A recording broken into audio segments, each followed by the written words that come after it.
கிருஷ்ணகிரி மாவட்டம் வேப்பனப்பள்ளி அருகே பெட்ரோல் பங்கிற்கு செல்வதற்காக சாலையின் வலதுபுறம் திரும்ப முயன்ற டிவிஎஸ் எக்ஸல் மீது அதிவேகமாக வந்த பைக் மோதிய விபத்தில் ஒருவர் உயிரிழந்த நிலையில் விபத்து நடக்கும் சிசிடிவி காட்சி வெளியாகியுள்ளது. விவரங்களை தருகிறார் செய்தியாளர் சத்யா. வணக்கம், விவரங்களை சொல்லலாம். வணக்கம். வேப்பனப்பள்ளி அருகே சாலையில் 2 இருசக்கர வாகனங்கள் மோதிக்கொண்ட விபத்தில் ஒருவர் உயிரிழந்திருக்கிறார். இந்த 2 இருசக்கர வாகனங்கள் மோதிக்கொள்ளும் சிசிடிவி காட்சிகளானது தற்பொழுது வெளியாகி பரபரப்பு ஏற்படுத்தியுள்ளது. அதாவது கிருஷ்ணகிரி மாவட்டம் வேப்பனப்பள்ளி அருகே உள்ள ராமச்சந்திரம் கிராமத்தைச் சேர்ந்தவர் ராஜேந்திரன்.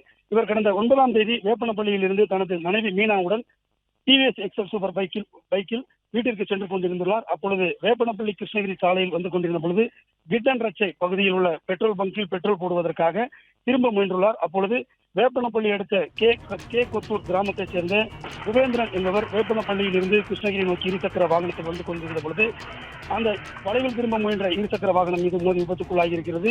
இந்த விபத்தில் 2 இருசக்கர வாகனத்தில் இருந்த 3 பேரும் படுகாயமடைந்துள்ளனர். படுகாயமடைந்த 3 பேரையும் மீட்டு சிகிச்சைக்காக கிருஷ்ணகிரி அரசு மருத்துவக் கல்லூரி மருத்துவமனைக்கு அனுப்பி வைத்துள்ளனர்.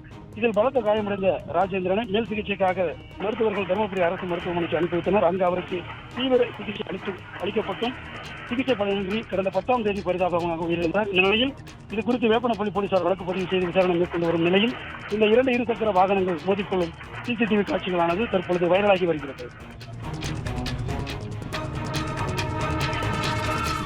பிளே ஸ்டோர் மற்றும் ஆப் ஸ்டோரில் இருந்து பாலிமர் செயலியை QR கோடு மூலம் பதிவிறக்கம் செய்யுங்கள். செய்திகளை உடனுக்குடன் பெறுங்கள்.